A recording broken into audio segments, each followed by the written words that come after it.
Hey everyone, my name is Chloe and welcome to the second half of August wrap-up. So if you have not seen one of these videos, what I do is talk about the stats for the second half of the month and then go through the books in the order that I read them, but I'll do middle grade, then young adult, and then adult in case there's one that you're interested in over the others.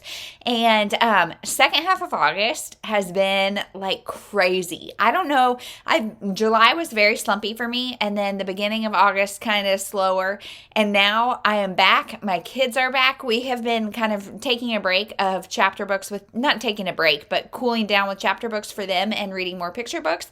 And now they're back into the chapter books. And so I'm going to talk about all of those. So let's get into the stats first. So in the second half of August, so from August 16th to the 31st, we read 21 books. That's a total of 4,336 pages, which is 271 pages per day. Crazy. The average page length was 206 pages per book, and so you'll see there's quite a few middle grade thrown in there, and that's 1.3 books per day. So I read 9 novels, 8 chapter books, 3 graphic novels, and 1 novella, so kind of all over the place for what I was reading. And you'll see like the graphic novels, I found a graphic novel author illustrator that I love, and I wish she had more that I could read, but we'll get into that later. I read 11 adult books, 1 YA, and 9 middle grade. 5 were from my shelf, 16 were from somewhere else. So I did some NetGalley reading. I did a lot of library use this month, and I want to not do that as much. I want to use my my shelves, but I'm not unhappy about using the library. So, it is what it is. I read 12 from the library, 6 from Libby, 2 from NetGalley, and 1 just off my shelf. 13 were physical and 8 were on audio. And then 4 were new releases and 17 were backlist. So then as far as genre goes, you guys know that I am what we call an eclectic reader. I like to read a lot of different things. And this month was no different. So it does include my kids' books. So it's 7 contemporary, 4 women's fiction, 3 sci-fi fantasy, 2 mystery thriller, 2 romance, and then 1 each of magical realism, cozy mystery, and nonfiction. So cozy mysteries is something that I've been like, why am I not reading those? Because I have very fond memories of reading them, and I haven't been reading them very much. So I kind of changed that this month. So as far as star ratings go, I read 1 2-star, 6 3 stars, 4 3.5 star, 6 4 stars, 1 4.5, and you guys, 3 5 stars. Never happens for me. Now, the reason why is that because I'm stingy with those 5 stars. And I will spoil it and tell you 1 was a middle grade and 2 were graphic novels, because that's how much I love this author illustrator. So let's just get into the books. I clearly have a large stack here. So we'll start with middle grade. We read Isadora Moon Gets in Trouble. So Isadora Moon, the premise of the series is she is half vampire, half fairy, and she gets in trouble for taking a pet dragon. It's take your pet to school day, and she takes this dragon. This dragon gets in craziness because her cousin is in town, and her cousin's kind of a bad influence. And so that is what happens there. Then we read Princess Posey and the Flower Girl Fiasco, as well as Princess Posey in the First Grade Play. So Princess Posey is a little girl who is a first grader, and she's got a lot of different fears and things. And when she is Princess Posey, so when she's wearing her tutu and stuff, she feels like she can do anything. So in the Flower Girl Fiasco, she's asked to be the flower girl in her grandfather's wedding. First Grade Play, kind of self-explanatory, both really cute reads. I really enjoy this series. Next is The Critter Club. So The Critter Club is a series in which there is 4 girls that form a critter club, which is basically one of their moms is a vet, and it's kind of an animal rescue situation, and they go after school and take care of these animals. So we read Marion Takes a Break, where a little girl breaks her ankle, and so she rides horses, she can't ride horses. All of this was a little like PTSD for me, because I broke my ankle in November and couldn't do so many things, and all the emotions this little girl felt, I totally felt them, and so this was really relatable to me. Next was Amy Meets Her Stepsister. So Amy is another one of the girls, and she her dad has a girlfriend, and his girlfriend has a daughter, and the daughter's name is Chloe. And at first, the girls make a lot of assumptions about each other, and then are they true or are they not? We'll see. And then last is Ellie's lovely idea, and they do singing telegrams for Valentine's Day. So if you've got a kiddo who is interested for Valentine's Day, this would be a good one. And also, you guys, when I'm saying these are middle grade, I am not using any sort of classical definition of middle grade. One of you guys actually asked, is it middle grade when they're for these young readers? I don't know. For my purposes, yes. Anything that is a chapter book that is for young readers is considered middle grade in my book. Like I said, I don't know what the actual definition is, and I think it's like 8 to 13 or something. I don't know.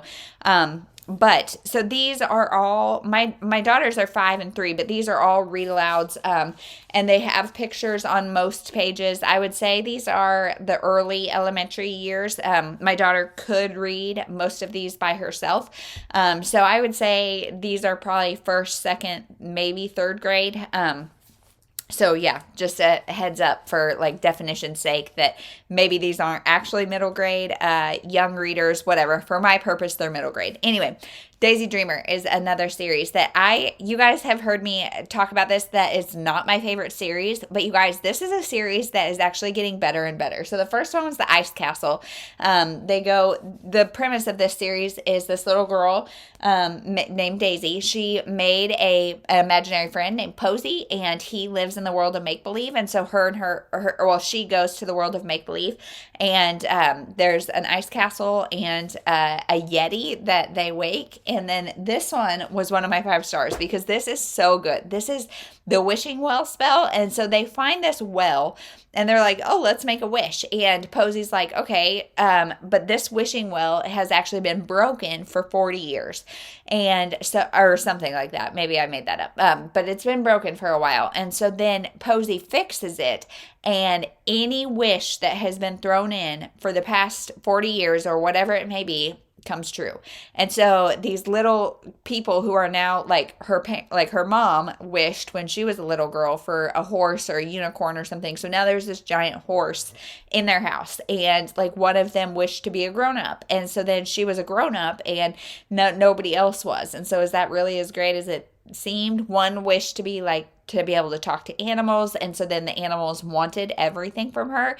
And so it was really talking about like the positives and negatives of the things that we think we want, and do we actually want them? This was a great conversation starter for my kids and I loved this book and would highly recommend.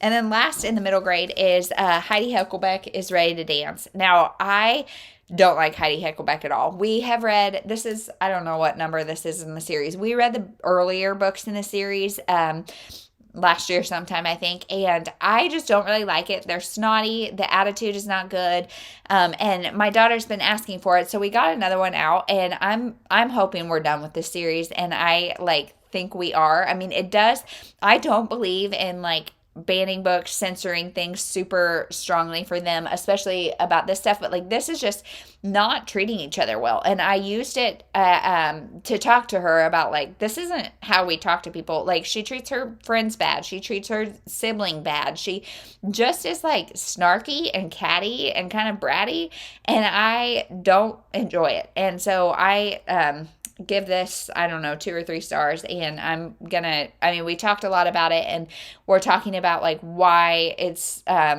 why I don't want to read these books, but yeah, I don't want to read any more of these. So that is the middle grade books.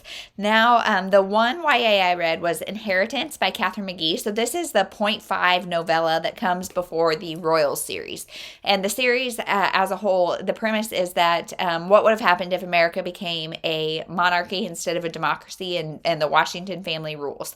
And so in this case, this is a prequel of the people that we follow in the rest of the books, and I just didn't really find it necessary, as well as I didn't, I don't know who I would recommend it to, because as somebody who has read other books in the series, I'm okay, I already know how these things end up, so there's no tension, no drama really for me. And if I had just came to the series, I think it introduces stuff from all of the characters that we meet, and I feel like the book was too short to really get to know those characters and know who they are. And like it, I wouldn't have enjoyed it, I don't think, if I hadn't read the series, and having read the series, I didn't really enjoy it. So I would not really recommend that one. If you're reading the series, I would say skip it, and I would start with book one if you haven't started reading the series. But that's just my opinion. I think I'm a minority. Okay, so then now starts the adult read. So the first one I read was The Other Mother by Miranda Rijks, maybe? I don't know how to say that name, but I gave this one 3 stars. This is about a woman who asks her friend to go, like, hey, can you go pick up my 4-year-old or whatever from preschool? And she's like, sure. So she gets there to pick up this kid, and the kid has already been picked up by somebody claiming to be her. And so then we're trying to find out what the heck happened to the kid. And you find out the whodunit about halfway through. And I don't think I like that, because then the tension is gone. We get the perspective of the person who has the kiddo. So we know like how the kid is doing. And it's just a matter of getting the kid back where it belongs. And I just felt like the tension kind of dropped out of nowhere. The person who did it kind of came out of nowhere. And so like the whole plot revolved around this underdeveloped character. And I don't know. It just was not for me. It was, I've read much better thrillers with similar premises. So yeah. Next is The Sister Effect by Susan Mallery. So this one I gave 3.5 stars. It is, when you read Susan Mallery, I feel like you know what you're going to get. You're going to get like a line between women's fiction and romance, and it's going to be sweet, kind of fun. Nothing like crazy great, but good and entertaining. And I feel like that's exactly what this was. This is about a woman who is raising her niece because her sister struggles with alcoholism and other addiction things. And she lives with her mother. So there's 3 generations, the niece, our main character, and her mother. They all live together. And then the girl's mother, so her sister, comes back into the picture, kind of wanting to be back in her life. And so my complaint about this book is that it went far too wide and not deep enough. And I read this somewhere around the middle of the month, and I'm like struggling to remember details because it was just so wide, so many characters, so many subplots, and because everybody has a romance. Like everybody in this story has romance. And so like when it's that, there's no emotional connection really, and there's no like depth to it, and so nothing that is like going to cause it to stick in my brain. And so 3.5 stars. It was enjoyable while I read it, but not necessarily one that I would recommend over any other. Next is The One That Got Away by Charlotte Rickson. So this is another 3.5 stars because, and maybe 3 stars is even a better rating for that, because it is one that I highly anticipated and thought, based on the premise, that I would love. So it's a first love, second chance. These people were in love, something separated them, and now many years later they are back in each other's lives. And we're told the story in multiple timelines, and I feel like listening to it on audio as I did, it was a little bit confusing. I don't think it would have been so in print, just because the time jumps around a little bit, and so depending how the print was laid out, I don't think it would be that confusing, and I was able to keep it straight. But our couple meets, and then something breaks them apart, and then present day, there's a bombing at a soccer field where she knows he's going to be, so she goes to make sure he's okay, and we get their story in all different points throughout the past 20 years or whatever as they've interacted. And I just felt like there was like no chemistry between them, and I didn't really like either character, and so it just kind of felt flat. Like the end for me had some like emotional impact, but the journey throughout, I didn't feel the chemistry, so I was like, just part your ways, it's fine. And so this was kind of a miss for me. Next is The Three Mrs. Parkers by Joan Medlicott, and this is one that I buddy read. So I read this guy physically, and it is 3 generations of women, and it's really interesting because they're all kind of somewhat estranged. So we have the main character, I can't remember her name, Zoe. So there's Zoe, and then her mother-in-law is the Winifred, yes. She's coming to stay with her because she is getting old and has some injuries and a condition that she kind of needs to be around somebody. And we're not sure, like Winifred is nasty at the beginning. She's nasty and just not kind. And Zoe has a daughter named Katie, and Katie has a special needs daughter who has just passed away. So Katie is also coming to stay. And so Zoe, Katie, and Winifred are all together. And Winifred has refused to even acknowledge Katie's daughter, and like that's her blood granddaughter, and she does not care, and she's just nasty. And the three women have to figure out life together, and I liked that part. I liked the idea of that. Now, the grandmother Winifred shifts on a dime, which I really didn't love, and the tone of this book is not sure. Like, I feel like I don't know what this is supposed to be, because it really turns into a cozy mystery. These women are trying to start an antique shop, and there's a bad guy that comes into it, and it kind of turns into a cozy mystery. And I feel like I don't know what we were supposed to get out of this. Is it supposed to be these three women bonding? Is it supposed like a light and, because the tone shifts throughout different points in the book between being light and easy and being kind of like heavy hitting with this bad guy. And like the bad guy is somebody from Zoe's life in the past, and there's talks of abuse and harder subjects and things, and then it like tries to bring a brevity that it just felt disjointed. And so I liked this book enough, but I gave it, let's see, 3 stars. It was just okay for me. Next is Quiet Girl in a Noisy World by Debbie Tung. So this one I have heard about a lot, and Debbie Tung is the author that I'm talking about. She is a comic or a graphic novel comic author, illustrator, and I love her. I love this book. So this is about, it says an introvert story, and I personally do not consider myself an introvert. I'm definitely more extroverted, but just the way she told this, and like the artwork is great. The amount of words per page is great. But the way she told this really made me like understand introverts better. I have definitely met a lot of introverts. I have some in my family, some in my friend group. One of my daughters, I think, is an introvert, and just understanding like what social anxiety feels like and what that need to recharge feels like. And like I definitely could identify with some of these things, and like I have felt them at different points, and I loved it. I loved it. Next is Wrong Place, Wrong Time by Gillian McAllister. So this is one of the most interestingly told books that I have ever read, but I didn't love it. So this is about a woman who witnesses her son committing a murder, and then she wakes up the next day, and it's the day before, and the murder has not happened. And so she's trying to figure out what led up to this situation, because of course she's shocked that her son is capable of this and that her son did this. And so what led up to this? How did this happen? And it goes back in time, and it goes back in time so far that like her son, I think, is like 17, and it goes back to like before she even has him. And it gets into like a mob ring kind of thing, organized crime, and that's just not my jam. And also I just felt like going back so far, we were kind of losing things. Really, it was the like whole high crime thing that I'm like, I've kind of lost interest. So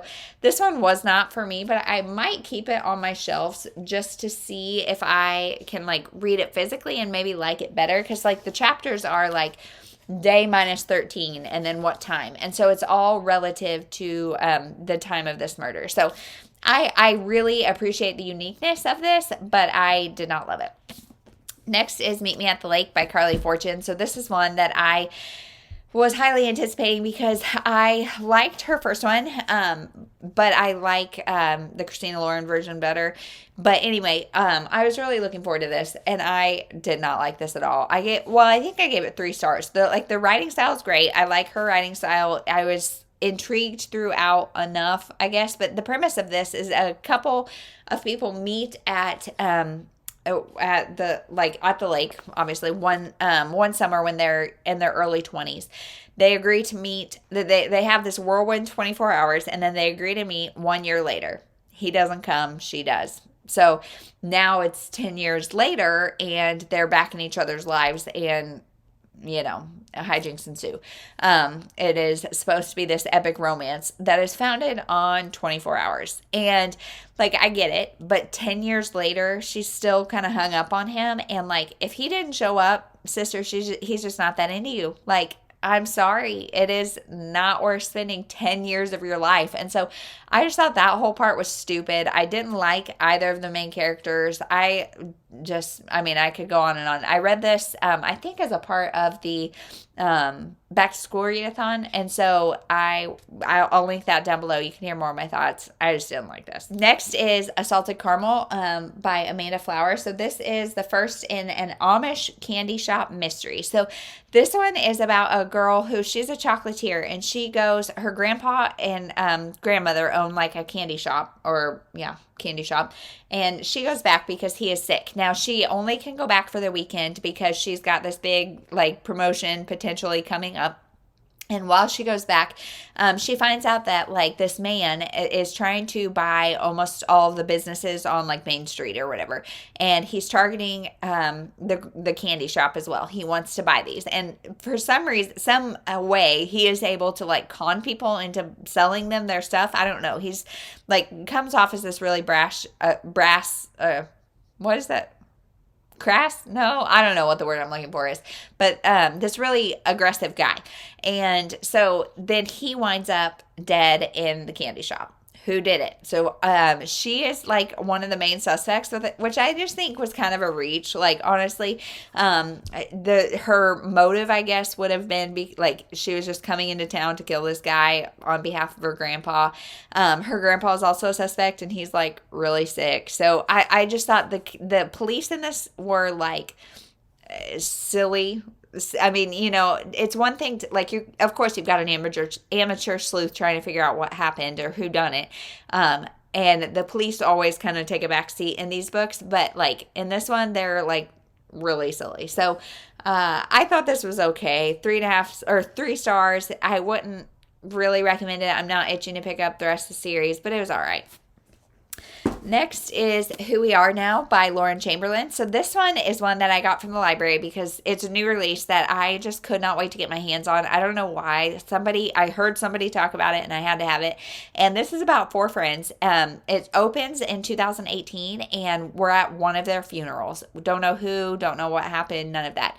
So we jump back to 2006 when they graduate college. They're at Northwestern and they graduate, and they were all roommates at the time. And then 3 of the 4 moved to New York City, and we followed all 4 of them as they go forward until we get to 2018 and figure out what happened. And I really like this book. It's 2 guys and 2 girls, and I appreciated that there is very, very little romance in this book. There is a romance story, and it's kind of that like when Harry met Sally, can guys and girls be friends without any sort of attraction? That is discussed in here, but I would say this is definitely not a romance. This is the story of 4 friends, and I was ready to fall in love with this friend group, and thankfully I did.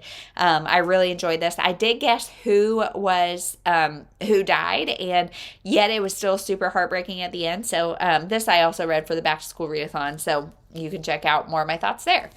Next is You've Been Volunteered, which is another one that I read for the back to school readathon. This is number 2 in the Class Mom series.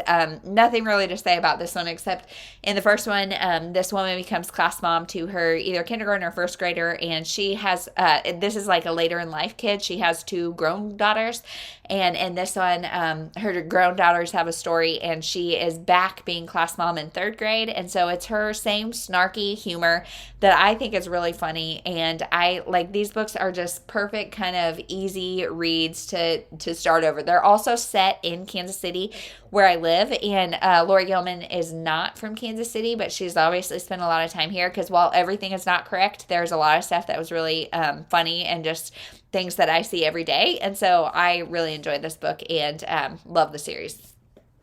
Next is my other 5-star, which is Book Love by Debbie Tung. Are we surprised? This is a love note to book lovers, and this is just about it's just about being a book lover and what that means and what it feels like to get new books and all of that. And I loved this, and I feel like it really has like spurred me on and motivated me to read more, especially like graphic novels always kind of do that for me, but a graphic novel about books, 5 stars, love it.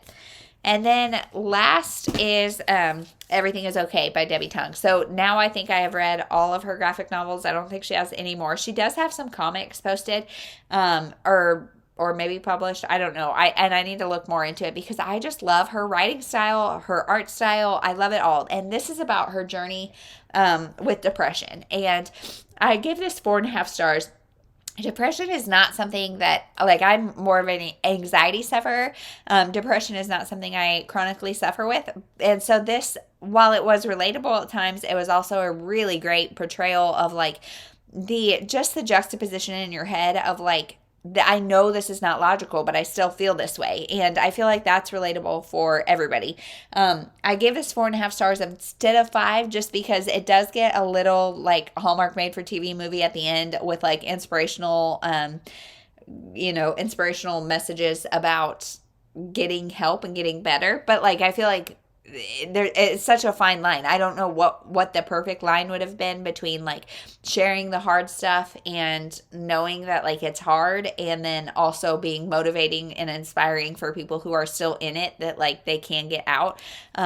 This was just a little on the cheesy side for me, but it was really good too. So I would highly recommend, if you are into graphic novels or want to get into graphic novels, check out Debbie Tongue. She's awesome. Her and Lucy Neasley are two of my very favorites. So if you are into them, let me know. But that's it. Thank you so much for watching. Let's hope that the first half of September is just as great as the second half of August was, because you guys, it was awesome. So what was the best thing that you read? And we'll see you in the next one. Thank you so much for watching.